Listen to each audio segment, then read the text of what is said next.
Fuego here. Rapido Fuego review, just getting out of the theater here at the AMC.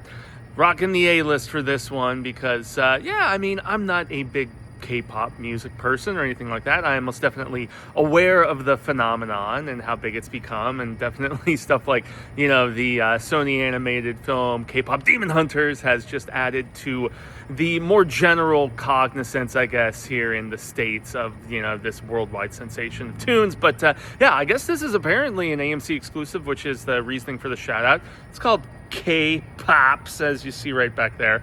And so, this is actually starring, directed by, and co-written by Anderson .Paak, I believe is his name. And so, he is Daddy-O right there. And so the name K-Pops, Pops is in, like a father and stuff. And so the interesting thing about this one, about a kind of washed up musician who ends up getting the chance to reconnect with a long lost son that was from a, just kind of failed relationship with a Korean woman. And that, he was very sad about it, but he was very much married to his music as opposed to being, down to marry her. And so, reconnects with the son after getting in a very because movie situation out to Seoul in South Korea to assist with a show called Wild Card. And they're like doing a little card hand signal the entire time, which is a very, very South Korean, K-pop sort of thing and stuff like that. So, yes, I mean, a very much, very convenient, super easy, barely an inconvenient sort of situation for him to get the chance to first and foremost find out he has a son,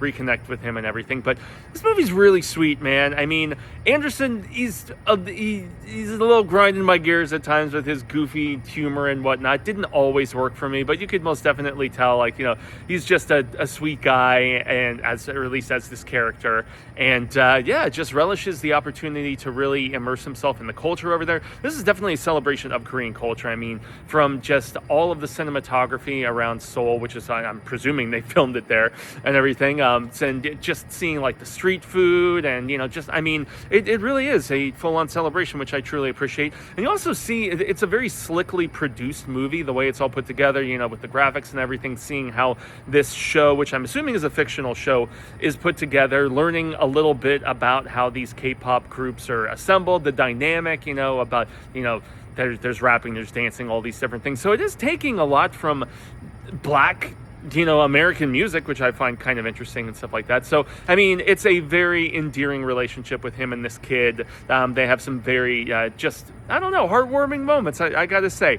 It's not one of the best films that I've seen this year, but I definitely think there's a lot of in-jokes, perhaps, that would have gone over my head, maybe, if you're a big fan of this genre of music. So, this is a recommend for novices and most definitely for hardcore fans.